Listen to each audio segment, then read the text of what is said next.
सच है भगत जी, मेरी 4-5 शंकाएं हैं और ये मुझे विश्वास है कि आप इसका सॉल्व कर देंगे। और मुझे 5 महीने नाम लिए हुए हैं, होने वाले हैं, और मैं किसी ज्ञान के आधार नहीं बनाया। मैं सिर्फ अपने दुख निवारण करने के लिए ही मैं टीवी पे सत्संग थोड़ी बहुत किसी और गुरु के देखता था, उसी में संत रामपाल जी महाराज जी के सत्संग आता था, तो उसमें सत्संग तो समझ में नहीं आता था, लेकिन जो इंटरव्यू है जो भगत जी ने बताते थे, उससे मुझे लगा कि मेरी दुख दूर हो जाएगी।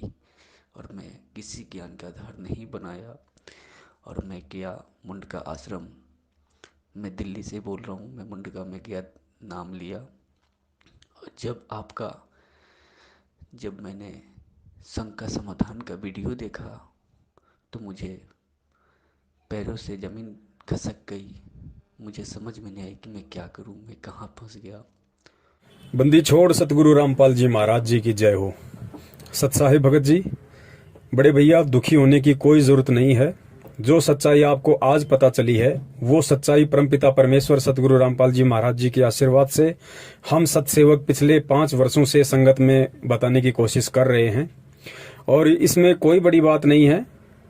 ज्यादातर भगत जितने भी परमात्मा से जुड़े हैं या वर्तमान में जो भी जुड़ रहे हैं सन 2014 बरवाला कांड के बाद, उनमें से 90% व्यक्ति केवल इंटरव्यू को देखकर जुड़े हैं, क्योंकि हर व्यक्ति दुखी था, परेशान था, कोई शरीर से, कोई आर्थिक रूप से या कोई किसी अन्य व्यापारिक तरीके से। तो हर व्यक्ति उन इंटरव्यू को देखकर ही जुड़ा है, और यही रीजन है कि ज्ञान को आधार ना बना पाने के कारण, यानी पहले अच्छी तरीके से ज्ञान से परिपूर्ण ना होने के कारण, जब व्यक्ति इस मार्ग से जुड़ता है तो उसके मन में तरह तरह की शंकाएं, भ्रांतियां और दोष ऑटोमेटिक उत्पन्न हो जाते हैं। परमात्मा ने अनेकों बार कहा है, इसीलिए गुरुदेव ने हर बार यही जोर दिया है कि नाम दीक्षा लेने से पहले हर तरीके से ज्ञान से परिपूर्ण हो जाओ। पहले अपने मन की सारी शंकाओं का निवारण कर लो, उसके बाद आराम से नाम लो। नाम दीक्षा लेने में कभी भी जल्दबाजी नहीं करनी चाहिए। लेकिन भगत जी, दूसरी बात यह भी सत्य है कि यह परमेश्वर का ज्ञान है, ये अमृत तुल्य है, और आत्मा इस अमृत ज्ञान के लिए युगों युगों से भटक रही थी। अब जैसे ये ज्ञान इस आत्मा को सुनने को मिला तो तुरंत ये फड़क उठी और नाम दीक्षा लेने के लिए आतुर हो जाती है।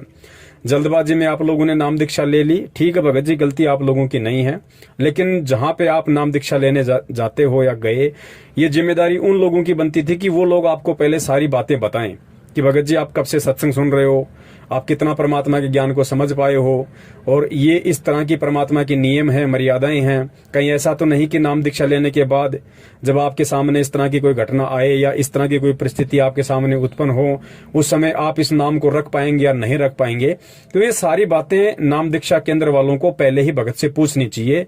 लेकिन भगत जी, ये लोग करते क्या हैं, वर्तमान में इनको भक्ति भगवान से कोई मतलब नहीं है, इनको केवल फटाफट नाम दीक्षा देने से मतलब है। और जितने भी ये फर्जी नामदान केंद्रों पे जो लोग बैठे हुए हैं, इनका मकसद केवल यही है कि हम मैनेजमेंट को ये बताकर हम बड़े खुश हों कि देखो फला फला नामदान केंद्र से ज्यादा मेरे नामदान केंद्र पे भगत जुड़ रहे हैं। इनको केवल संख्या बढ़ाने से मतलब है, इनको भगत बढ़ाने से मतलब नहीं है। अब आप परेशान मत होइए, ये आपका संस्कार था परमात्मा से जुड़ने का, आप जुड़ गए, लेकिन आज आपको सच्चाई का पता चल रहा है। तो भगत जी, अब हमने संभल के चलना है। नाम परमपिता परमेश्वर जी का है, नाम को हमने कभी भी फर्जी नहीं बताया है और ना ही नाम फर्जी होता है। अगर फर्जी कोई लोग हैं तो वे नामदान सेंटर वाले हैं, वे सतलोक आश्रम बरवाला वाले हैं, वे सतगुरु रामपाल जी महाराज जी के कलयुगी परिवार वाले भाई बंधु और रिश्तेदार हैं, जो लोग अपने स्वार्थों के लिए भगत समाज को अंधाधुंध तरीके से उनके नाम की आड़ में और उनके नाम दीक्षा वाली सीढ़ी की आड़ में दुनिया को लूट रहे हैं। तो दोषी आप लोग नहीं हैं, आप लोगों से अधिक दोषी ये लोग हैं जो जानबूझ के ये उल्टे कर्म कर और करवा रहे हैं। अब आपने करना क्या है, जब आपको हकीकत का मालूम पड़ गया, अच्छी तरह से आप आश्वस्त हो लिए, तो भगत जी अब आपने करना सिर्फ इतना है, क्योंकि नाम आपको परमात्मा का मिला है, ज्ञान आपके पास परमात्मा का है, भक्ति आपको परमात्मा करवाएगा, मुक्ति आपको परमात्मा देगा। चप्पल उनके भाई की चाटने की या इन नामदान संचालकों की चाटने की, इन कोऑर्डिनेटरों की चाटने की हमें कोई आवश्यकता नहीं है। हम परमात्मा के गुलाम बन के रहेंगे, हम परमात्मा परमात्मा के ज्ञान के गुलाम बन के रहेंगे तो हमारा बेड़ा पार होना है, अन्यथा नहीं होगा। आज जब हमें हकीकत का पता चल गया है तो पूर्ण रूप से 100% हमने सतलोक आश्रम मैनेजमेंट हरियाणा और इनके नीचे जितने भी ये पदाधिकारी हैं, चाहे फर्जी नामदान केंद्र वाले हों, चाहे कोऑर्डिनेटर हों, हमारा किसी से कोई रिश्ता, कोई नाता, कोई रिश्तेदारी नहीं है। अगर आपको पता चल गया है कि नामदान के अंदर फर्जी हैं और ये लोग केवल धर्म की आड़ में धंधा कर रहे हैं, तो हमारा इन लोगों से किसी भी तरह का कोई संबंध आज के बाद नहीं रहेगा। हम इनके नामदान केंद्रों पे ना ही जाएंगे, पैसा टका देने का तो सवाल ही उत्पन्न नहीं होता। अब हमें परमात्मा का नाम, ज्ञान, ध्यान, सुमरण सब कुछ मिला हुआ है। हमने केवल परमात्मा को परमात्मा मान के और हमने उनकी भक्ति करनी है। जो भी दुख, परेशानी, संकट आएगी, हम परमात्मा से ही प्रार्थना करेंगे, अपनी अंतरात्मा से, अपने हृदय से हम परमेश्वर जी से प्रार्थना करेंगे। मालिक अंतर्यामी होता है, सतगुरु अंतर्यामी है, वो सारी बातें जानता है, मन की, हृदय की, आत्मा की, सब जानता है परमात्मा। तो अगर हमारी कोई सुनने वाला है तो भी सतगुरु सुनेगा, और हम अगर किसी से प्रार्थना करेंगे तो भी हम सतगुरु से करेंगे। परमेश्वर से प्रार्थना करने के लिए हमें किसी एजेंट या दलाल की बीच में जरूरत नहीं है। जिस तरह से ये सतलोक आश्रम मैनेजमेंट हरियाणा वाले आत्मा और परमात्मा यानी भगत और भगवान के बीच में, शिष्य और सतगुरु के बीच में एक एजेंट बन के बैठे हुए हैं, तो हमारा इन एजेंटों से किसी प्रकार का कोई लेना देना नहीं है। ना हमने कोई संपर्क रखना है, ना हमने यहाँ पे किसी प्रकार का दान, धर्म, ज्योति पाठ का कोई पैसा देना है, ना हमने इनके किसी भी प्रकार के तानाशाही फरमान को मानना है, और ना ही हमने इन लोगों के मार्फत कोई प्रार्थना करवानी है, ना कोई ज्योति पाठ दान का पैसा देना है। हमने केवल जब तक सतगुरु रामपाल जी महाराज जी हिसार जेल से बाहर नहीं आ जाते हैं, वो आए चाहे 10 साल में आए, चाहे 20 साल में आए, चाहे कल सुबह, या उनकी मर्जी वो ना आए। हमें यदि भक्ति और भगवान समझ में आ गया है तो इतना विश्वास हो जाना चाहिए कि मुझे तो सतलोक का सह भी पता नहीं था, परमात्मा ने मेरा उंगली पकड़ी, परमात्मा ने मुझे अपने शरण में लिया, परमात्मा ने मुझे ज्ञान कराया, परमात्मा ने मुझे नाम दिया। आगे का काम भी उसी परमात्मा का है। कब वो सतनाम देगा, कब वो सार नाम देगा, कब वो सतलोक लेके जाएगा, ये काम उस परमपिता परमेश्वर सतगुरु रामपाल जी महाराज जी का है। हमें इस विषय में कोई टेंशन, कोई चिंता नहीं होनी चाहिए। चिंता उस समय होती है जब हम ये मानते हैं कि हमारा गुरु हमारा जैसा एक जीव है, एक आम इंसान है, एक आम साधु संत है, तो हमें चिंता होना स्वाभाविक है। लेकिन जब ज्ञान आधार से आत्मा को यह प्रतीत हो जाएगा कि मेरा सतगुरु स्वयं साक्षात कबीर परमेश्वर है, क्योंकि सतगुरु यदि कोई है इस पृथ्वी पे तो सतगुरु की भूमिका तो कबीर ही निभा सकता है, अन्य कोई निभाने में सक्षम नहीं है। तो उस आधार से फिर हमें इतना दृढ़ हो जाना चाहिए, हमें इतना आश्वस्त हो जाना चाहिए कि मेरा गुरु स्वयं साक्षात कबीर परमात्मा है, और कबीर परमात्मा दुनिया की चिंता किया करता है, भगवान की चिंता जीव नहीं कर सकता, और भगवान की चिंता जीव करेगा तो वो कुछ भी कर नहीं पाएगा। तो हमने निश्चित रूप से ये आश्वस्त हो जाना चाहिए कि धरती पे भगवान प्रकट है, धरती पे भगवान मौजूद है। हमारा काम केवल अपना काम धंधा, अपनी भक्ति मर्यादा के साथ करने का है, बाकी कोई टेंशन नहीं है। नाम फर्जी नहीं है, फर्जी ये लोग हैं। नाम को आपने भूलकर भी छोड़ना नहीं है। नाम परमात्मा का है, मर्यादा में रह के जाप करोगे, नाम अपने स्तर का पूरा काम करेगा। मर्यादा में नहीं रहोगे, नाम का लाभ आपको बिल्कुल भी नहीं मिलेगा। ये परमात्मा का ऑटोमेटिक विधान है। मेरी शंका ये है कि भगत जी, मेरे घर में जैसे कि किसी का शादी हो, मैं अपने परिवार में मैं ही अकेला हूँ जो नाम ले रखा हूँ, और मेरी यही शंका है कि जैसे कि मेरे घर में कोई शादी हो या कोई डेट कर जाता है तो उसमें हमें किस तरह से हमें करना चाहिए।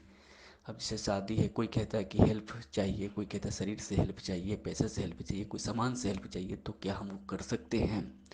और कोई अगर घर में डेट कर रहा है तो हम उसको कैसे हम सॉल्व करें, कैसे हम करें, क्योंकि वो लोग तो वही करेंगे जो पहला का परंपरा है। वो लोग तेरहवीं भी करेंगे, श्राद्ध भी निकालेंगे, हर कुछ करेंगे, तो उसमें हम कैसे करेंगे, खाना भी खिलाएंगे। तो हम ऐसा क्या करें जो हम भी, हमारी ये शंकाएं हैं। सत्साई भगत जी, आप जी का दूसरा सवाल है कि मैं परिवार में अकेला उपदेशी हूं, बाकी सभी लोग अनुपदेशी हैं, रिश्तेदार भी मेरे अनुपदेशी हैं, तो विवाह शादी वगैरह में हमें जाना पड़ता है। कई बार हमें उनको सहयोग करना भी पड़ता है, चाहे आर्थिक रूप से या शारीरिक रूप से। तो हम वो सहयोग कर सकते हैं या नहीं कर सकते हैं। देखिए भगत जी, परमेश्वर सतगुरु रामपाल जी महाराज जी ने सत्संगों में बताया है और अच्छी तरीके से समझा रखा है कि हमने किस प्रकार इस भक्ति में तालमेल बना के रखना है। क्योंकि जो आपके रिश्तेदार हैं वो भी परमात्मा के बच्चे हैं, वो भी कल को सतगुरु की शरण में आने हैं, लेकिन वो आएंगे कब, परमात्मा को जल्दी कब पहचानेंगे, जब हमारा रवैया उनके प्रति शालीनतापूर्ण होगा, जब हमारा रवैया उनके प्रति मित्रतापूर्ण होगा, तो वो जल्दी ही परमात्मा के ज्ञान को भी स्वीकार करेंगे और हमारी बातों को भी स्वीकार करने लगेंगे। तो रिश्तेदारियों को परमात्मा ने 7 पीढ़ियों का नाता बताया है। रिश्तेदारी हमें तोड़नी नहीं है, भले ही वो गुरु जी के ज्ञान को स्वीकार करें या ना करें, वो उनके संस्कार के ऊपर निर्भर करता है। लेकिन हम भगत हैं, तो हमने भगत होने के नाते हमने हर जगह परमात्मा के प्यार और प्रेम से ही हमने संदेशा देना है, माने या ना माने, ये सामने वाले के संस्कार हैं। रही बात विवाह शादी वगैरह में जाने की आने की, तो परमेश्वर ने शादी विवाह में आने जाने के लिए भगत को कभी मना नहीं किया है। जिस भगत को जिस स्तर का ज्ञान होता चला जाएगा, वो धीरे धीरे इन परंपराओं से दूर होता चला जाएगा, क्योंकि उसको केवल परमात्मा ही दिखाई देगा। जब तक हमें ज्ञान नहीं हो पाता है, तब तक परमेश्वर ने इन चीजों के लिए मनाही नहीं की है। परमेश्वर ने बताया कि विवाह शादी में हम जा सकते हैं, हम वहां पे खाना भी खा सकते हैं। खाना हमने बिल्कुल शुद्ध खाना खाना है, वेजिटेरियन खाना खाना है।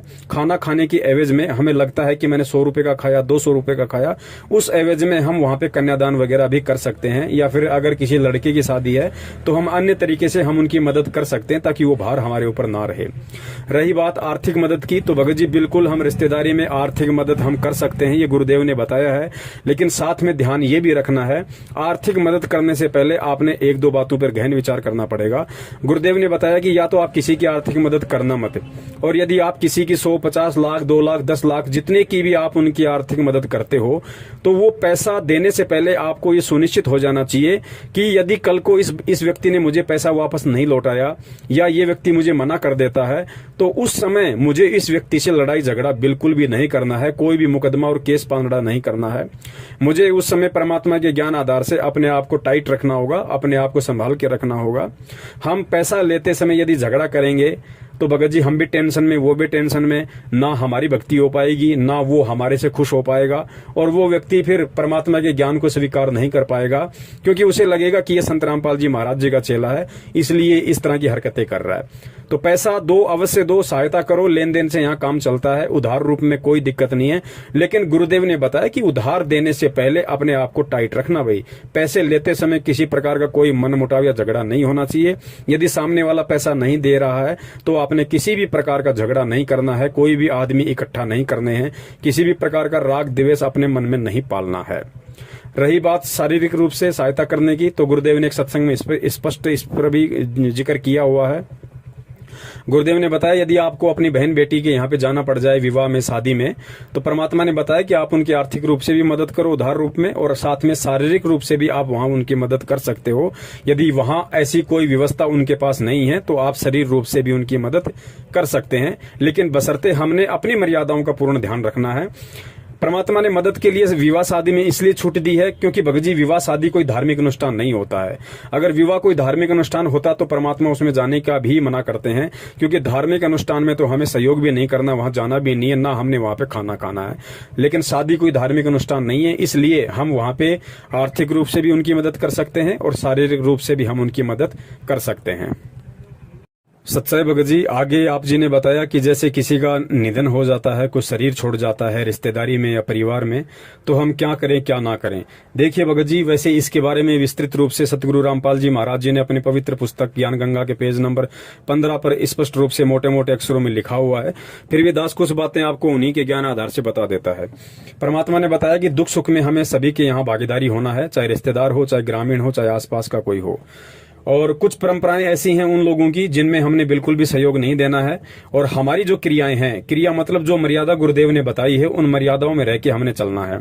सबसे पहले आन उपासना, क्योंकि जब किसी की डेथ हो जाती है तो नॉर्मली सांसारिक परंपराओं के तहत उनका गुरुजी या पंडित जी आता है, तो पंडित जी जो भी वहां पे पिंड वगैरह भरता है या और अन्य जो भी अपनी क्रिया करता है, नारियल वगैरह लाके पूजा पाठ वगैरह करता है, तो हमने ना तो उस सामग्री को मतलब हाथ से पकड़ना है, ना हमने मार्केट से वो सामग्री उस दिन लाके देनी है, और ना हमने किसी भी तरह से पूजा पाठ में हमने सहयोग करना है, ना हमने शामिल होना है।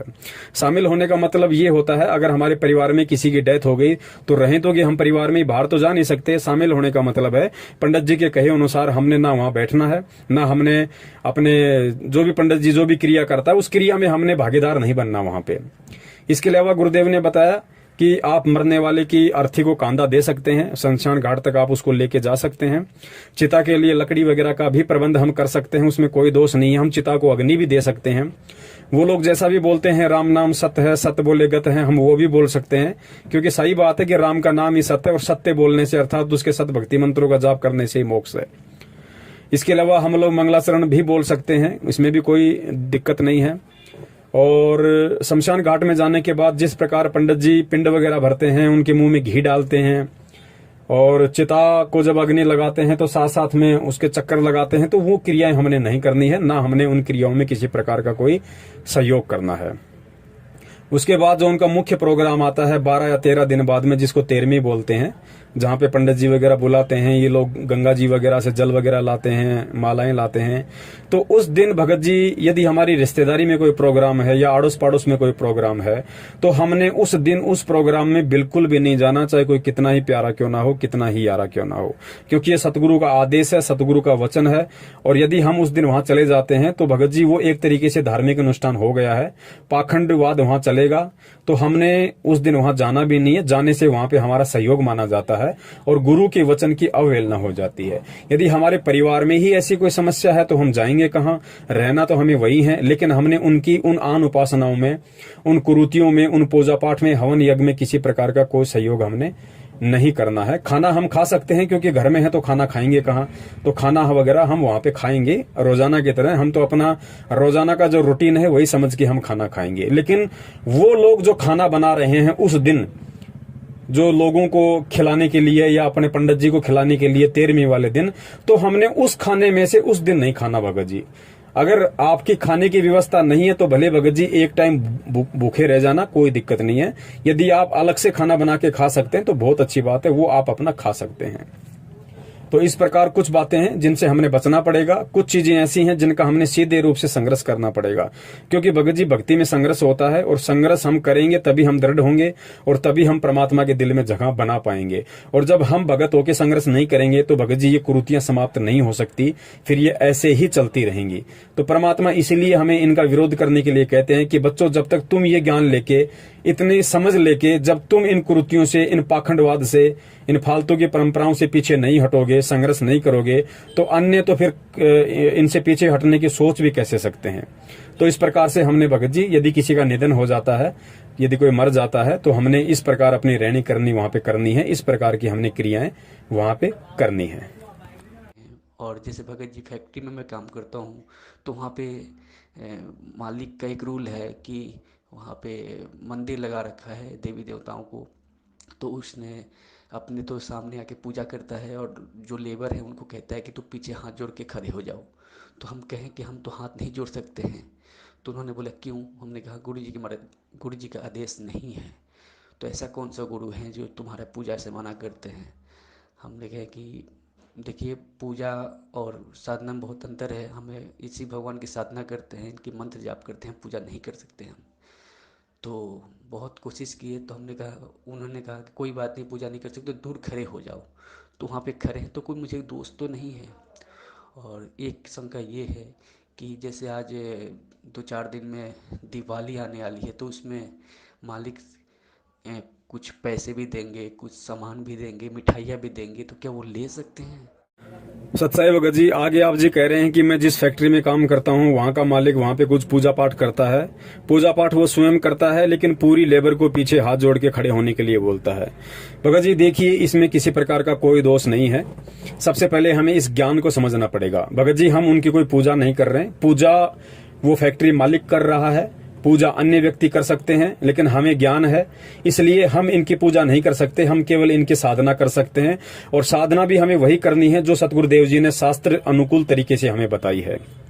यदि ऐसी कोई परिस्थिति है, आप फैक्ट्री में काम करते हैं, तो भगत जी ऐसी कोई दिक्कत नहीं है। पीछे हाथ जोड़ के हम खड़े हो सकते हैं।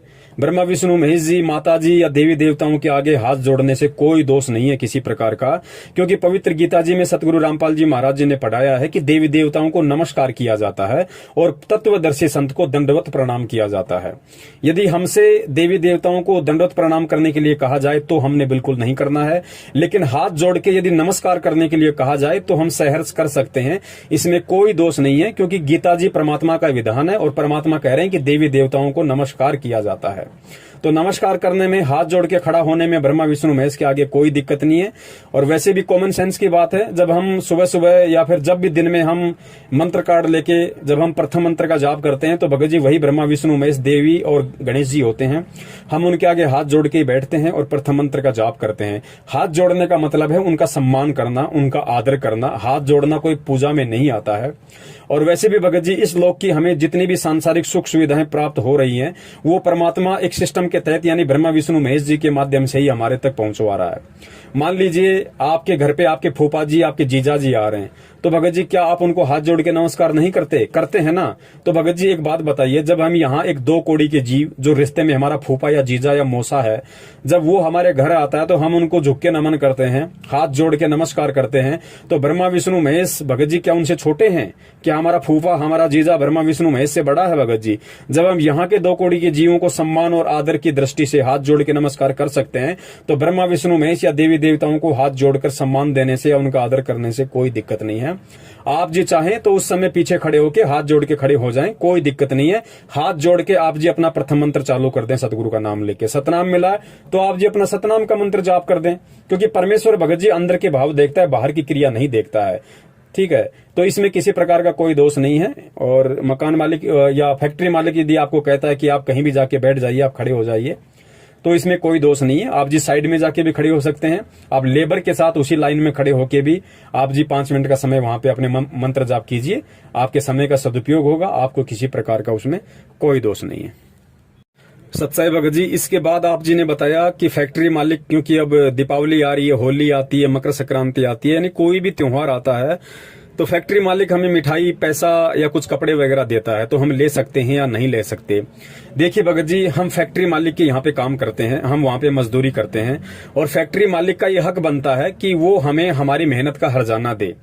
भगत जी हम किसी और से ना मिठाई ले रहे, ना हम कोई कपड़ा ले रहे, ना हमको पैसा ले रहे। और फैक्ट्री मालिक यदि हमें दीपावली के दिन यदि मिठाई का डब्बा देता है, हमें कुछ पैसे देता है और हमें कुछ कपड़े देता है, तो भगत जी वो इसलिए दे रहा है कि हमारी वजह से उसकी फैक्ट्री का काम अच्छा चल रहा है, यानी उसको 2 पैसे बच रहे हैं हमारी वजह से, हमारी मेहनत की वजह से, तो ही वो हमें ये सब चीजें दे रहा है। तो ये सब चीजें लेने में किसी प्रकार का कोई दोष नहीं है। हम उन जगहों से वो चीजें नहीं ले सकते जिन जगहों पे हम ना कोई काम करते हैं, ना हमारा उन लोगों से कोई रिश्ता नाता है। लेकिन फैक्ट्री मालिक को भगत जी हम मेहनत करके, रातों को जाग जाग के, जैसा भी हमारी ड्यूटी का समय आता है हम वहां पे मेहनत करते हैं, तो हमारी मेहनत की वजह से ही वो फैक्ट्री मालिक आगे बढ़ रहा है, उसका काम धंधा आगे बढ़ रहा है।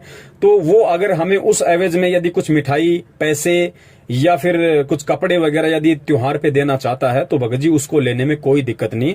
और कॉमन सेंस की बात है भगत जी, अगर त्योहार के दिन, दीपावली के दिन यदि वो फैक्ट्री मालिक आपको यदि सुपरवाइजर से मैनेजर बनाना चाहे, यदि आपका प्रमोशन करना चाहे कि भाई दीपावली के दिन आप सुपरवाइजर हो, आपकी तनख्वाह 15,000 है और दीपावली के दिन मैं आपको मैनेजर बना रहा हूं, आपकी तनख्वाह 50,000 हो जाएगी, तो क्या आप मना करोगे? नहीं करोगे ना। दिवाली के दिन यदि आपको कोई फैक्ट्री मालिक बोनस देगा, आप मना कर दोगे? नहीं करोगे ना। क्यों?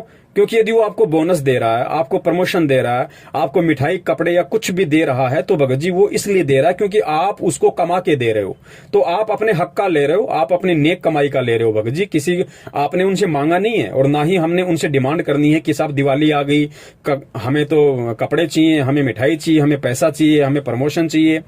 हमने कुछ नहीं मांगना भगत जी, ना हमने प्रमोशन मांगना, ना हमने बोनस मांगना, ना हमने मिठाई मांगना, ना हमने पैसा मांगना, ना कपड़े लत्ता मांगना। और सामने वाला जिसके जहां पे हम काम करते हैं, सामने वाला यदि खुश होकर हमें 5,000 देता है, 10,000 देता है, 1 किलो मिठाई देता है, 5 किलो मिठाई देता है, तो उसको लेने में किसी प्रकार का कोई हर्ज नहीं है, क्योंकि हम वहां पे काम कर रहे हैं और वो जो हमें दे रहा है वो हमें हमारा मेहनताना दे रहा है। कल को आप वो फैक्ट्री छोड़ दीजिए, जब अगली दीपावली आएगी तो आपको फोन करके ये भी नहीं पूछेगा कि आपके घर पे खाना बना है कि नहीं बना है। मिठाई, बोनस, प्रमोशन तो बहुत दूर की बात है। तो वो दे क्यों रहा है? क्योंकि हम उसको दे रहे हैं, हम उसको शारीरिक रूप से सहयोग दे रहे हैं, तो उसको आर्थिक रूप से पैसा मिल रहा है, उसको मदद मिल रही है, जिसकी एवज में वो हमें कुछ दे रहा है। तो वहां से लेने में हमें किसी प्रकार का कोई दिक्कत नहीं है, कोई दोष नहीं लगता है।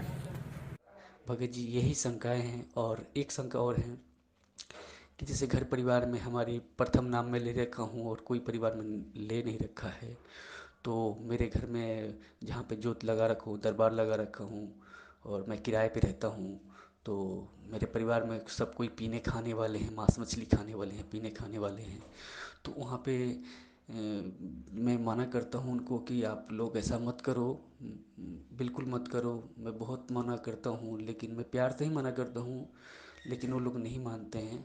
और फिर जाके वो लोग अपना पीते खाते हैं, उसी घर में रहते हैं। अब किराए पे हैं, अब हमको उतना पैसा की बचत भी नहीं है कि हम अपना रूम कहीं अलग ले लें या 2 कमरे ले लें जिसमें गुरु जी के दरबार अलग रखें और भाई लोग अपना अलग रहें। तो ऐसा भी हमारे बचत नहीं है, तो उसमें तो कोई दोष नहीं है।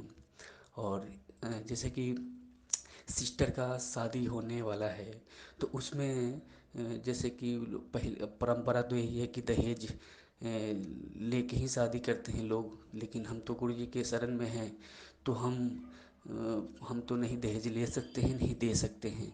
तो वो लोग अगर ये मांगते हैं तो हम किस तरह से शादी करेंगे? सत्साई भगत जी, इसके अलावा आप जी कह रहे हैं कि घर में सभी अनुपदेशी हैं और हमारे घर में मांस मिट्टी वगैरह भी खाते हैं, बाहर से लोग लेके आते हैं, भाई है बहन है, घर पे खाते हैं। तो मैं किराए पे रहता हूँ, एक ही मकान है। अब मैं कैसे एडजस्टमेंट करूं, मैं कैसे रहूं, कैसे संतुलन बना के बैठूं? मैं उनके साथ में रहता हूं, खाता पीता हूं, तो कहीं मुझे कोई दोस्त तो नहीं है? देखिए भगत जी, सतगुरु रामपाल जी महाराज जी ने कहा है कि कबीरा तेरी झोपड़ी गलकटियन के पास, जो करेगा सो भरेगा तू क्यों भया उदास। भगत जी, आप अगर दूध पियोगे तो आपको फायदा है, भाई शराब पिएगा तो भाई को नुकसान है। आपके शरीर को किसी प्रकार का कोई नुकसान नहीं है। तो आपकी मजबूरी है, आप जी एक कमरे में सब रहते हैं। भगत जी ऐसा है, वो लोग चाहे मांस खाएं चाहे शराब पिएं, ये आपके परिवार का मामला है। आप उनसे दूर कहीं जा नहीं सकते, दूर कहीं रह नहीं सकते। तो खाना वाना जब वो बनाएं तो बोला करो, भैया आप लोग जब ये मांस मिट्टी वगैरह खाओ तो हमारा खाना ना बनाया करो। आप लोग जिस दिन साधारण तरीके से रहो, उस दिन हमारा हाथ पैर वगैरह धो के शुद्ध तरीके से हमारा खाना बना दो, हम खाना खाएंगे, उसमें कोई दिक्कत नहीं है। कहने का मतलब है, जिस दिन आपका भाई शराब पी के आता है या मांस मिट्टी खा के आता है, उस दिन हमने उस भाई के हाथ से ना तो खाना खाना है, ना ही हमने उस बहन के हाथ का बना हुआ खाना खाना है जिस दिन वो बहन मांस मिट्टी खाती है। बाकी दिन भगत जी हमारे परिवार का मामला है, जाएंगे कहां, वहीं हमें खाना पड़ेगा। दूसरी बात, आप अपना आरती मंत्र सुमरण करोगे, उसमें भगत जी किसी प्रकार का कोई दोष नहीं है। खाना जब आप खाओ तो भगत जी परमात्मा ने अन्नदेव की आरती बता रखी है, खाना खाने से पहले और खाना खाने के बाद की दोनों आरती हमें करनी है। ये दोनों आरतियां तो हमें रोजाना करनी है। सतगुरु का आदेश है कि खाना खाने के बाद अन्नदेव की आरती अवश्य करनी चाहिए, चाहे मन ही मन में कर दो, चाहे बोल के कर दो। मालिक का दरबार यदि आप घर में लगा पाते हैं तो बहुत अच्छी बात है। यदि परमात्मा का दरबार आप घर में नहीं लगा पाते हैं तो भगत जी उसमें भी कोई दिक्कत नहीं है। आप अपने हृदय रूपी गुफा में अपने परमात्मा को बैठाइए, अपने हृदय में परमात्मा की फोटो लगाइए, अपने मन मंदिर में परमात्मा की ज्योत जलाइए। भगत जी, परमात्मा मजबूरी देख रहा है, वो अंतर्यामी है, वो सब जानता है कि ये भगत जानबूझ के टाल मटोल कर रहा है या वास्तव में इसको मजबूरी है, जिस वजह से ये ज्योत बत्ती वगैरह या दरबार नहीं लगा पा रहा है। दरबार यदि आप लगा भी पाते हैं तो भी उसमें कोई दोष नहीं है, चाहे आपके घर में मांस मिट्टी खाने वाले हों, कोई दिक्कत नहीं है, क्योंकि भगत जी ये परिवार का मामला है। हाँ, गुरुदेव ने कहा है, यदि आपका पूरा परिवार उपदेशी है, बाहर से यदि कोई व्यक्ति ऐसा मांस मिट्टी खाने वाला आता है तो उसको उस जगह नहीं जाने देना जहां पे परमात्मा का दरबार है। अब घर में सारे लोग हैं तो घर से निकल के आप जाओगे कहां? अगर आप बना सकते हो छोटा मोटा परमात्मा का दरबार तो कोई दिक्कत नहीं है। परमात्मा देख रहा है कि भाई क्या है और क्या नहीं है। अगर परिवार में दरबार लगेगा, परमात्मा की फोटो के दर्शन वो अनुपदेशी लोग भी करेंगे तो भगत जी परमात्मा की फोटो देखने मात्र से भी उनके संस्कार बनते हैं। परमात्मा कहते हैं कि भाई साधु दर्शन राम का, मुख पे बसे सुहाग, दर्श उन्हीं को होते हैं जिनके पूर्ण भाग।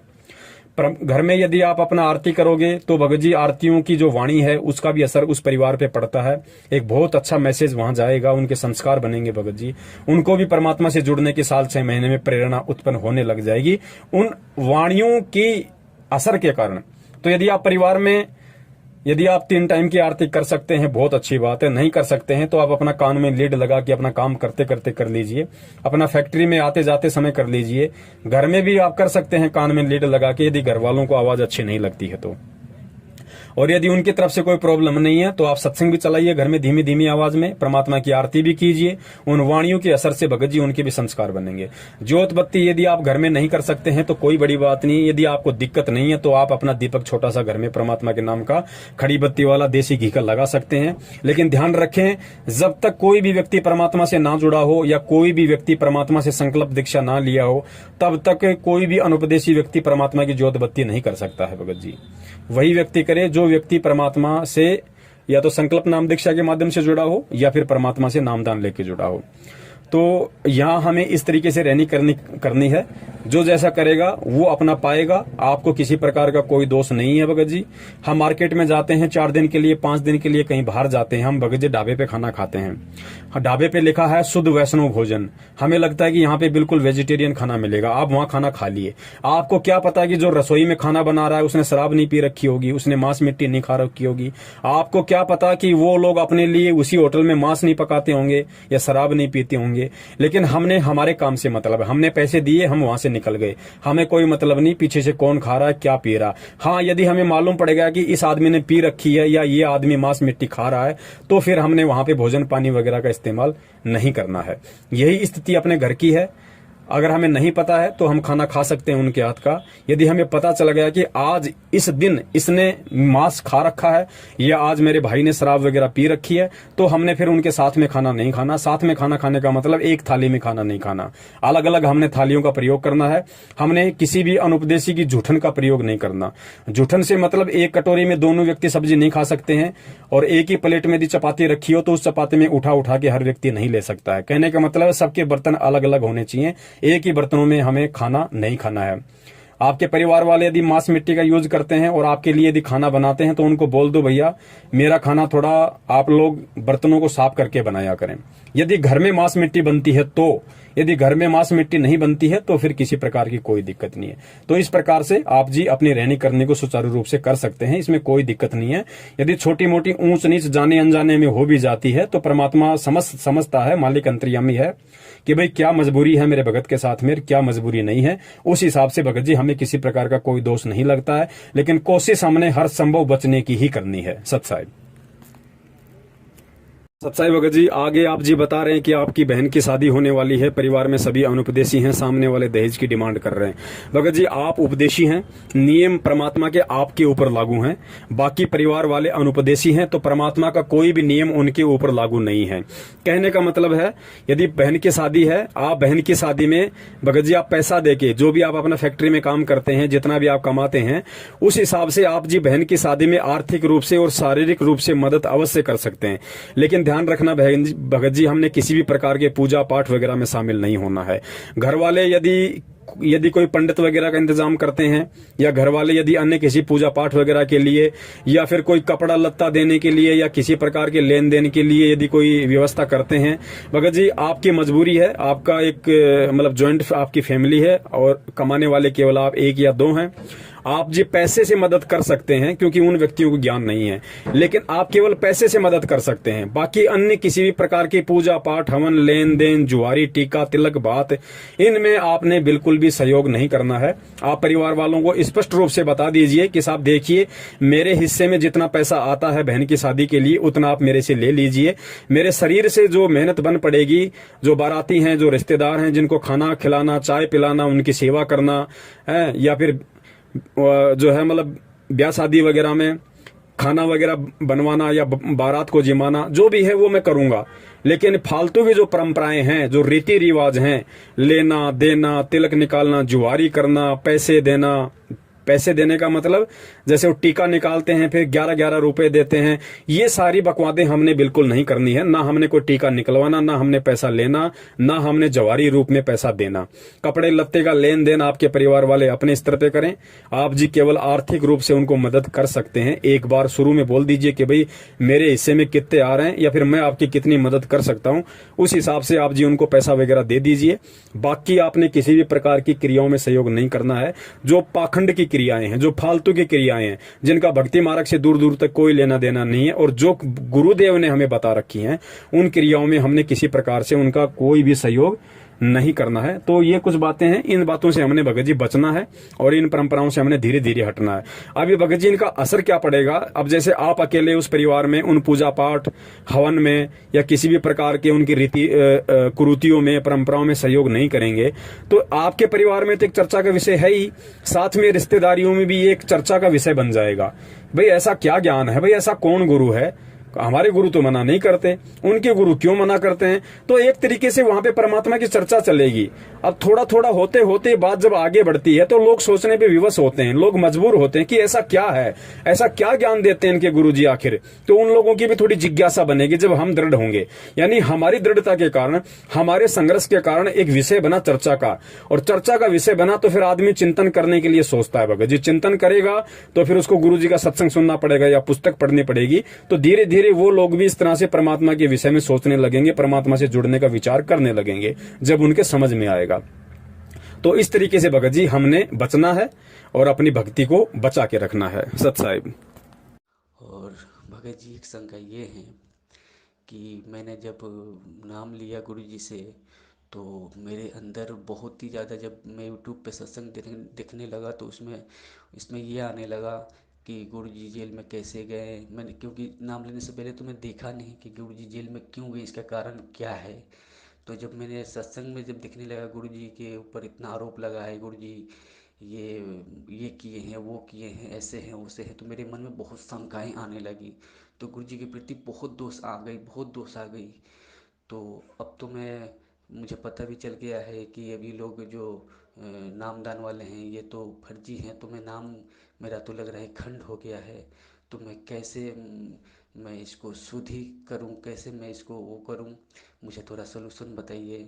सत्साई भगत जी, आगे आप जी कह रहे हैं कि नाम दीक्षा लेने से पहले मुझे कुछ नहीं पता था किसी भी प्रकार की घटना का, और जैसे ही उसके बाद मुझे बरवाला कांड के विषय में पता चला, मैंने मीडिया के मार्फत तरह तरह के वीडियो देखे, लोगों की बातें सुनी, तो मेरे मन में गुरुजी के प्रति दोष उत्पन्न हो गया। भगत जी ये एक स्वाभाविक सी बात है, इसीलिए परमात्मा बार बार जोर देते हैं कि बच्चों पहले ज्ञान को आधार बनाओ, पहले सतगुरु और भक्ति को समझ लो।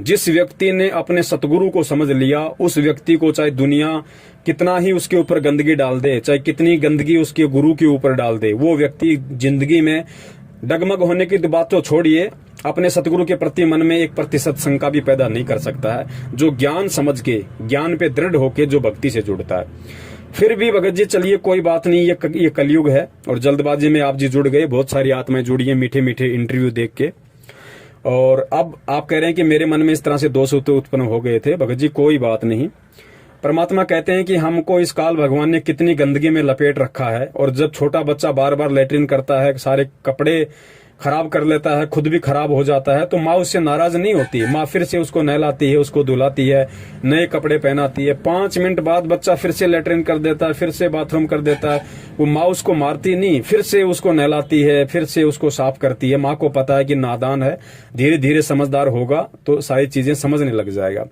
तो भगत जी फिलहाल वर्तमान में जब हम परमेश्वर से जुड़ते हैं तो हमारी स्थिति भी उस नादान बच्चे की तरह होती है। हमारे मन में इस तरह की शंकाएं आना स्वाभाविक है, कोई बड़ी बात नहीं है, क्योंकि सभी व्यक्तियों के संस्कार इतने प्रबल नहीं होते, सभी व्यक्ति ज्ञान को आधार बनाकर नहीं जुड़ सकते। लेकिन यदि अब आपकी समझ में आ रहा है कि ये सारा पाखंड है, सारा ढोंग है, हमारे गुरुदेव बिल्कुल सोना है, खरा सोना है, हमारे गुरुदेव ऐसा कोई भी दोष, कोई भी ऐसा गलत काम नहीं कर सकते, और जिन लोगों ने किया उन लोगों की सच्चाई आज संगत के सामने आ रही है। तो भगत जी हम परमपिता परमेश्वर जी से दंडवत करके अपने मन में आई हुई उन भ्रांतियों के लिए समायाचना करें कि हे मालिक, मैं नादान प्राणी हूं, 2 कौड़ी का जीव हूं, परमात्मा मेरी क्या औकात है मालिक। अब धीरे धीरे आपका ज्ञान समझ में आ रहा है तो आत्मा को दृढ़ता मिलती जा रही है। परमात्मा मेरे मन में जो भी दोष या विकार उत्पन्न हुए आपके प्रति या भक्ति के प्रति, परमेश्वर उनको क्षमा करने की दया करें, और मालिक मुझदास को हिम्मत दें, मुझदास को ज्ञान आधार से इतना परिपूर्ण करें, मुझदास का ज्ञान योग खोलें परमेश्वर, ताकि मैं इस भक्ति पे दृढ़ होकर अटल होकर चलूं। तो मन में कोई दोष नहीं लेके आना है, और यदि ऐसा कोई दोष आ जाता है तो भगत जी हमें परमात्मा से ही समायाचना करनी है, परमेश्वर ही माफ करने वाला है, और परमेश्वर ही सद्बुद्धि देके हमें उन चीजों से बाहर निकालने वाला है।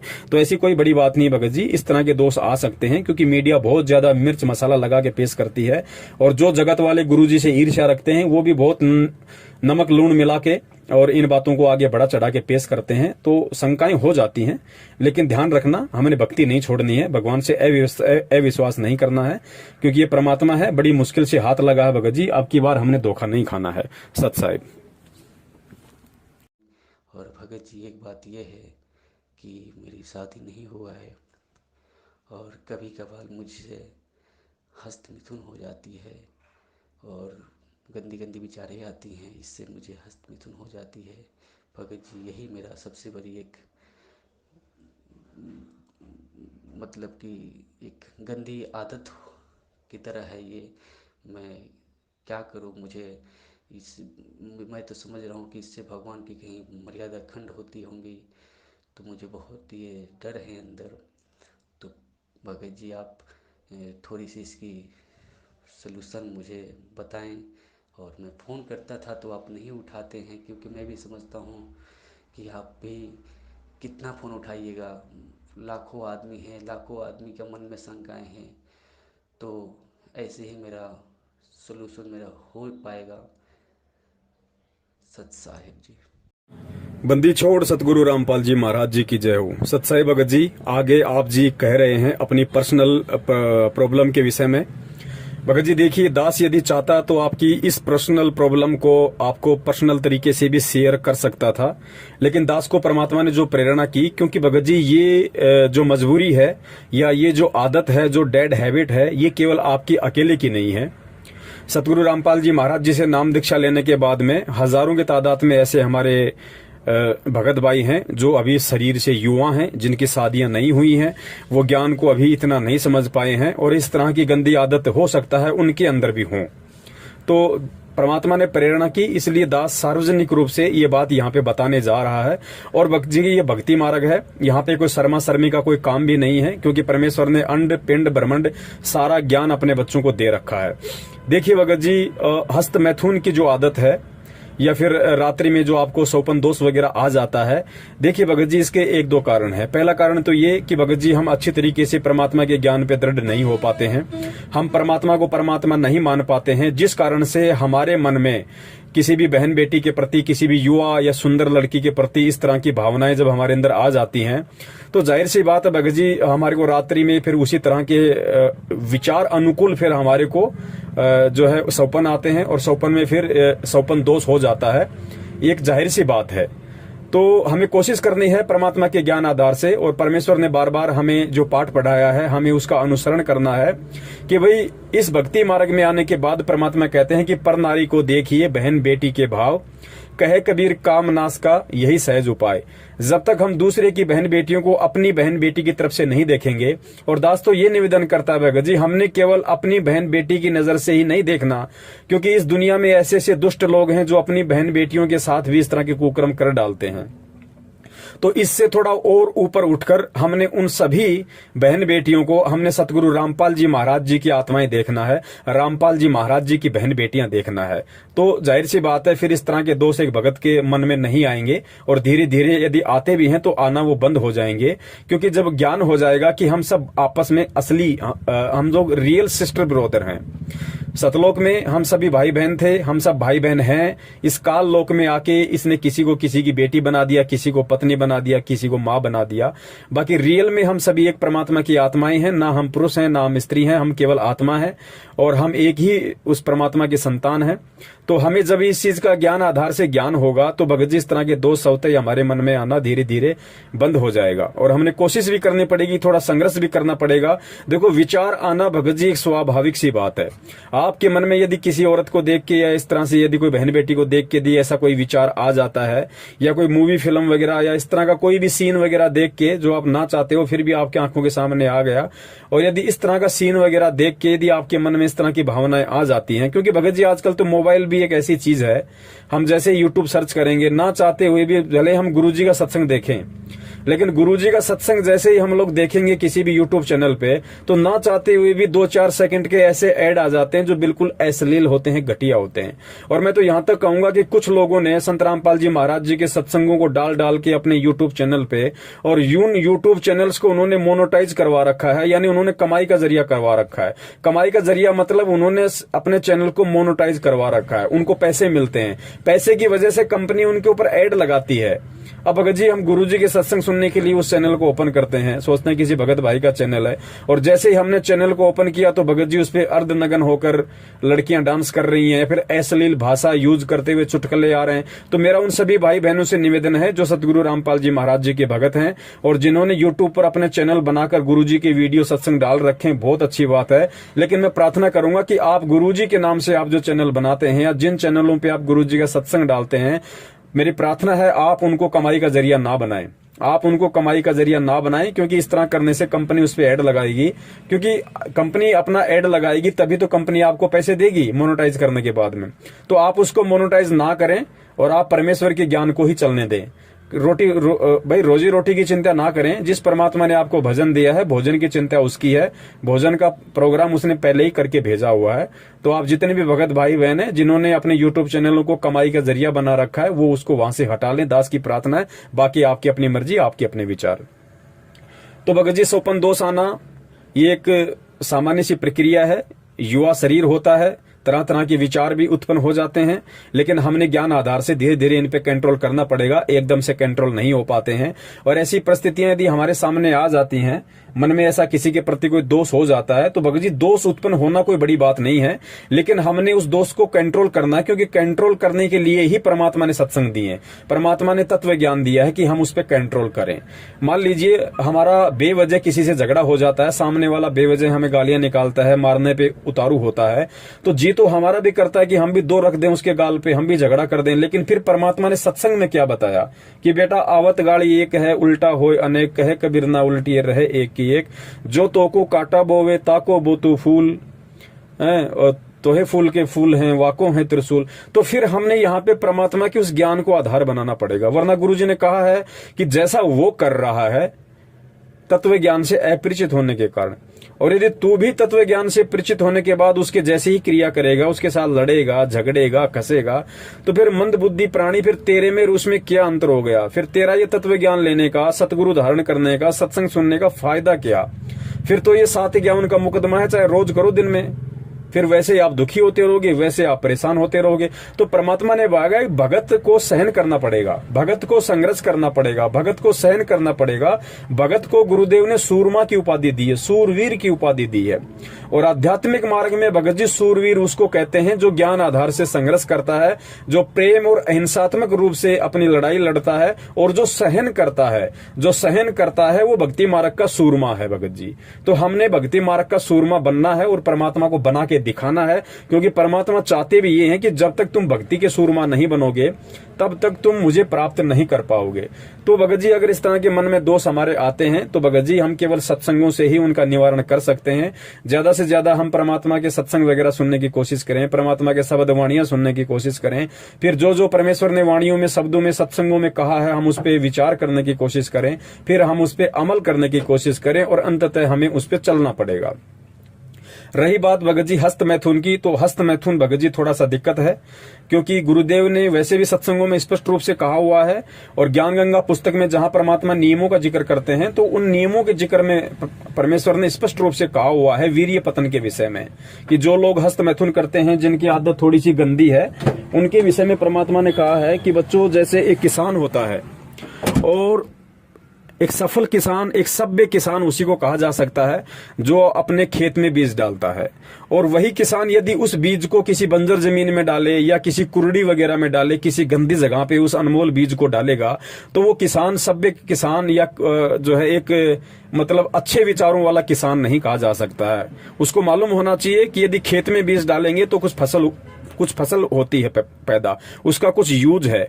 और यदि हम उस बीज को गंदगी में डालेंगे या फिर हम उसको किसी ऐसी गंदी जगह पे जहां पे भैंसों वगैरह का गोबर डालते हैं, जो कुरड़ी होती है, वहां यदि हम उस बीज को डालेंगे तो भगत जी उसका यूजलेस है, उसका कोई फायदा नहीं है। तो ठीक इस प्रकार वो बीज परमात्मा ने वीर्य के लिए कहा है कि यदि हम हस्त मैथुन जो हम करते हैं, तो हस्त मैथुन से भाई हमें क्या फायदा है। और फिर गुरुदेव ने वहां स्पष्ट रूप से एक बात और कही है कि भाई जो पदार्थ हमारे शरीर से बाहर निकलते हुए, क्योंकि जब हम जो है मतलब कि शारीरिक संबंध बनाते समय जो हम पति पत्नी वाला जो है वो कर्म करते हैं, तो परमात्मा ने बताया कि जो वस्तु शरीर से बाहर निकलते समय इतना आनंद देती है, जिसको हम आनंद समझते हैं काल के लोक में, तो परमात्मा कहते हैं यदि उस वस्तु को शरीर के अंदर रखा जाए तो कितना आनंद देगी और कितनी स्फूर्ति और फुर्ती आपके अंदर आएगी। तो ये संकेत वहां परमात्मा ने किया है। दास ने थोड़ा सा स्पष्ट रूप से यहाँ पे बोलना अनिवार्य हो गया, क्योंकि ये समस्या केवल आपकी नहीं है, समस्या बहुत सारे भगत भाइयों की है। और भगत जी, ये परमात्मा कबीर साहिब जी का सत भक्ति मारा गया, हमें परमात्मा ने कंचन बना दिया। आज से पहले हम सबकी यही हालत थी भगत जी, कोई छुपा हुआ नहीं है। कोई ये कहे कि मैं तो कभी करता ही नहीं था, मैं तो बहुत अच्छा था, हो सकता है एक दो आत्मा ऐसी होंगी जिनमें ये विकार ना हो, लेकिन भगत जी 99% लोग इन सभी विकारों से ग्रस्त थे, जो आज परमात्मा की शरण में आके अपने आप को जो है भगत बना के बैठे हैं। तो भगत जी विकार थे तभी तो परमात्मा ने भक्ति दी निर्विकार बनाने के लिए। और भगत जी दास की भी एक बहुत ही ये बुरी आदत थी, ये जो आपने जिक्र किया है बल्कि हस्त मैथुन का, भगत जी दास में भी नाम दीक्षा लेने से पहले बहुत ही गंदी आदत थी। हालांकि दास की शादी 1998 में हो गई थी, नाम 2013 में मिला है। फिर भी भगत जी इस काल भगवान के द्वारा जो जाल में हम जकड़े गए हैं, उस जकड़ में इतना ज्यादा इस रजोगुण के प्रभाव में इस पवन दास को इस काल भगवान ने इस कदर जकड़ा हुआ था भगत जी की शादी के बाद भी भगत जी दास की ये आदत नहीं जा रही थी। और जब परमेश्वर ने सन 2013 में नाम दीक्षा ली, भगत जी क्या मजाल कि हमें कभी उस तरफ हमारा दिमाग भी गया हो। तो ये परमात्मा के ज्ञान का प्रभाव है भगत जी। तभी हमें विश्वास हुआ कि भाई जिस आदत को मैं बचपन से लेके और अपना जो है 2013 तक नहीं छोड़ पा रहा था, शादी होने के बाद भी, उसके बाद भी अगर मेरी आदत अगर छूटी है, मैंने सारे यत्न किए भगत जी, मैंने बहुत सारे लोगों से सलाह ली, मैंने कुछ टेबलेट्स वगैरह भी खाई, मैंने गोली दवाई भी ली कि भाई मेरी इस गंदी आदत से मेरे को छुटकारा मिले। लेकिन भगत जी मुझे ये नहीं पता था कि ये शरीर का रोग नहीं है, ये मन का रोग है, ये मन का विकार है। और मन का विकार कोई संत काट सकता है, कोई संत का सत्संग काट सकता है, इतनी मुझे ज्ञान नहीं था। और जब परमात्मा ने 12 अप्रैल सन 2013 को अपनी शरण में लिया भगत जी, उसके बाद क्या मजाल कि दास का कभी उस तरफ ध्यान भी गया हो। तो फिर दास को दृढ़ विश्वास हुआ कि भाई वास्तव में जब गुरुदेव के सत्संगों में इतना प्रभाव है, तो यदि हम गुरुदेव को तन मन धन सब कुछ समर्पित कर दें, तो भगत जी परमात्मा क्या से क्या नहीं कर दे। जिसने ये आदत छुड़वा दी मात्र अपने ज्ञान से, भगत जी अगर हम उसको सब कुछ अपना सर्वस्व सौंप दें, उसको परमात्मा रूप में स्वीकार कर लें, भगत जी क्या वो ये लोक नहीं छुटवा देगा, ये दुनिया नहीं छुटवा देगा, मोह माया ममता नहीं छुटवा देगा। तो ऐसे भगत जी दास को फिर परमात्मा पे और ज्यादा दृढ़ विश्वास हुआ, भक्ति पे विश्वास हुआ। तो ऐसा नहीं है भगत जी, जो अपने मुंह से नहीं बोलता है वो एक दूसरी बात है, बहुत सारे लोग शर्मा जाते हैं। लेकिन भगत जी ये सतगुरु रामपाल जी महाराज जी का सत भक्ति मार्ग है, और इस सत भक्ति मार्ग में भगत जी हमें ना झूठ बोलना है, ना हमने अपनी किसी भी क्रिया को छुपाना है। आज से पहले दास ने नहीं बताया, लेकिन अब समय आया, आप जी के मार्फत परमात्मा ने दास से ये बुलवाना था। क्योंकि बहुत सारे भगत भाई सोचते हैं कि भाई पवन दास तो बहुत मतलब शुद्ध आत्मा है। भाई हम सब विशुद्ध आत्मा थी, हम सब काल भगवान के जाल में फंसे हुए थे। हम में से कोई भी ऐसा नहीं था जो निर्विकार हो, और निर्विकार ना यहाँ कोई हो सकता भगत जी। क्योंकि निर्विकार तो भगत जी परमात्मा जब ये शरीर यहाँ से छुड़वाएंगे, काल के लोक से बाहर निकालेंगे, अक्षर पुरुष के लोक में ले जाएंगे, फिर उसको पार करवा के फिर परमात्मा हमारे को जिस मान सरोवर में नहलवाएंगे भगत जी, वहां ये आत्मा निर्विकारी होगी। सारे आवरण विकार वहां हटेंगे इस आत्मा के। परमात्मा कहते हैं तुम्हारे यहाँ 5 विकार रहेंगे। ऐसा नहीं है कि तुम्हारे 5 विकार जड़ से खत्म हो जाएंगे, नहीं। गुरुदेव ने बताया बच्चों तुम्हारे 5 विकार तुम्हारे साथ में रहेंगे, लेकिन इस भक्ति के प्रभाव से, साध संगति के प्रभाव से, सतगुरु के मंत्रों के प्रभाव से, सतगुरु के आशीर्वाद से ये 5 विकार तुम्हें परेशान नहीं करेंगे। ये बिल्कुल न्यूट्रल हो जाएंगे, निष्क्रिय हो जाएंगे, तुम्हारे ऊपर दबाव नहीं बनाएंगे। लेकिन ये होगा भगत जी धीरे धीरे धीरे धीरे, क्योंकि दास इस परिस्थिति से भगत जी गुजर चुका है। हालांकि दास पे परमात्मा ने विशेष अपनी मेहर रखी कि जो आदत नाम दीक्षा लेने से पहले थी, उसके बाद परमात्मा ने एक बार भी उसका प्रयोग नहीं होने दिया। भगत जी मन में बहुत आता था, दबाव मन का बहुत होता था कि वो क्रिया मैं फिर से करूं, बहुत ज्यादा दबाव पड़ता था। लेकिन भगत जी कहीं न कहीं उस परमात्मा ने दास को संभाल के रखा, क्योंकि मैं अपना सर्वस्व सतगुरुदेव को समर्पित कर चुका था कि परमात्मा, आज से पहले तो दास को ज्ञान नहीं था, लेकिन अब दास को ज्ञान हो गया। अब दास एडी से चोटी तक भगत जी हे परमात्मा, दास आपको समर्पित है। परमात्मा आप वही करना जो मेरे हित में हो। परमात्मा आप उस चीज को बिल्कुल भी एप्लीकेबल मत होने देना जो मुझे अच्छी लगे। परमात्मा आप उसी चीज को मेरे ऊपर लागू करना जो मेरे लिए अच्छी और जो आप उसको उचित समझो। भगत जी जब इतना हमारा समर्पण भाव अपने सतगुरु के प्रति होगा, तो बड़े भाई फिर परमात्मा हमारे से दूर नहीं है, परमात्मा पीछे खड़ा हुआ है। लेकिन संघर्ष हमें करना पड़ेगा, थोड़ा सा दृढ़ हमने होना पड़ेगा। तो थोड़ा सा ध्यान रखिए भगत जी, ये हजारों भाइयों की समस्या है, और इस समस्या से हर भगत भाई जो है गुजर भी चुका है। ऐसा नहीं है कि सभी लोग गुरु जी की शरण में आने से पहले दूध के धुले हुए थे। किसी में भगत जी रजोगुण का विकार था, किसी में तमोगुण का विकार था, किसी में सतोगुण का विकार था। आज भी है उनमें। बहुत सारे भगत भाई नहीं बता पाते, आप जी ने बता दिया, आप जी ने बता दिया तो भगत जी दास ने भी खुल के बता दिया। जो अन्य भगत भाई बहन है उनकी भी शंकाओं का समाधान होगा। तो भगत जी हमने पीछे हटना पड़ेगा इन चीजों से। देखो, मन के दबाव में आके जीव नाम दीक्षा लेने के बाद भी गलतियां करता है। अगर नाम दीक्षा लेने के बाद में जीव गलतियां करता है तो जाहिर सी बात है उसके ऊपर मन का दबाव यानी काल का प्रेशर है। किसी पे कम होता है, किसी पे ज्यादा होता है। लेकिन हमने भगत जी थोड़ा सा संघर्ष करना सीखना पड़ेगा, और संघर्ष हम तभी कर पाएंगे जब हम सत्संगों को ध्यान से सुनेंगे और परमात्मा से हम पल पल ये प्रार्थना करते रहेंगे उठते बैठते कि हे परमेश्वर संभाल के रखना। मालिक ये काल का लोक है। आज से पहले तो हम भी यहाँ पे मगन होके घूम रहे थे, हमें कुछ नहीं पता था, लेकिन जब से आपका ज्ञान थोड़ा थोड़ा समझ में आने लगा है तो परमात्मा मालूम पड़ने लगा है कि परमेश्वर यहाँ तो कभी भी हमारा पैर वापस उलझ सकता है, कभी भी अपने जाल में फंसा सकता है। तो परमात्मा हम दो कोड़ी के जीव हैं, लेकिन आप समर्थ हो। हे सतगुरु, हाथ पकड़ के रखना मालिक। जाने अनजाने में कोई गलती भी हो जाए तो परमात्मा क्षमा करना, और आगे से ऐसी हिम्मत देना परमात्मा कि वो गलती दोबारा करने की हमारे अंदर वो प्रेरणा भी ना उठे। तो इस तरीके से भगत जी हमने परमात्मा के ज्यादा से ज्यादा हमने सत्संग सुनने हैं, परमात्मा से हमने प्रार्थना करते रहना है।